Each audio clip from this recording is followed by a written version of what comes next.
जय महाराष्ट्र, मी नितीन माधव, आपलं स्वागत लाईव्ह एट 3 मध्ये। पहिलीच ब्रेकिंग न्यूज, मोठी बातमी या क्षणाची। सौदी अरेबियातील मक्का या मशिदीत हज यात्रेदरम्यान चेंगराचेंगरी झाली आहे। या चेंगराचेंगरीत एकूण 220 जणांचा मृत्यू झाला, तर 400 जण आणि अधिक यापेक्षा लोक जखमी आहेत। दुर्घटनेमधील मृतांचा आकडा वाढण्याची दाट शक्यता आहे। या दरम्यान सैतानाला दगड मारण्याची प्रथा आहे आणि ही प्रथा सुरू असतानाच दुर्घटना घडलेली आहे। 2 आठवड्यापूर्वीच मक्का येथील ग्रँड मशिदीत क्रेन कोसळली आणि यामध्ये 100हून अधिक नागरिक मृत्युमुखी पडले होते आणि त्यानंतरच्या अवघ्या 12 दिवसातच या ठिकाणी दुसरी घटना घडलेली आहे।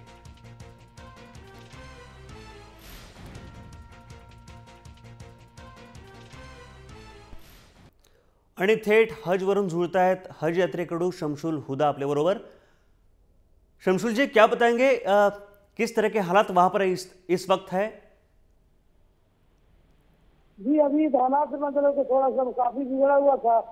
वो जो शैतान होता है जिसको जमरात बोलते हैं, तो यहाँ से मुख्तलिफ कई रास्ते हैं जिससे जाते हैं, तो काफी भीड़ थी और भीड़ की वजह से जा रहे थे और इसी रास्ते में काफी धूप और इतनी काफी गर्मी थी जिससे भगदड़ मचा और काफी ज्यादा रश होती है वहाँ पे।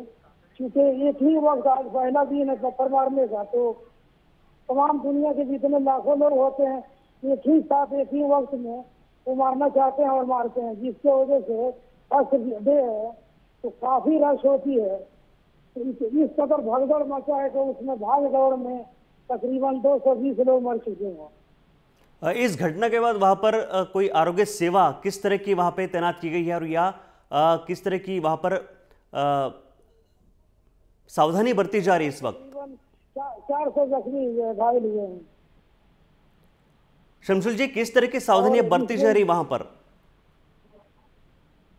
आरोग्य सेवा किस के बाद तो सऊदी आर्मी और सऊदी आर्मी भी पहुंच चुकी है और अपने इंडियन एम्बेसी के जो है कारकुंडा वो भी पहुंच चुके हैं। उसमें आइडेंटिफाइड कर रहे हैं कि कौन इंडियन है कितने, तो इसमें मतलब ज्यादातर इंडोनेशी आज ही मरे हैं। शमशुल जी, आपने कहा कि शैतान को पत्थर मारते वक्त ये घटना घटी है, तो क्या महत्व होता है इस पत्थर मारने का? पत्थर मारने का उसमें मतलब कि जो हज का एक होता है, तो हज का उसमें एक रुकन होता है कि पहले दिन में 3 पत्थर शैतान होता है, उसको तो फर्स्ट दिन जो एक बड़ा शैतान होता है उसको मतलब कि पत्थर मारा जाता है। ये हम लोग का इस्लामी जो धार्मिक चीज है इसमें एक रुकन उसको माना जाता है। जी जी, बहुत बहुत शुक्रिया शमशुल जी इस पूरी बातचीत के लिए और जानकारी के लिए। तर हज यात्रेमध्ये चेंगराचेंगरी झालेली आहे आणि या ठिकाणी 200 पेक्षा जास्त लोक जखमी आहेत आणि तितकेच मृतांचा आकडा आणखी वाढण्याची शक्यता आहे।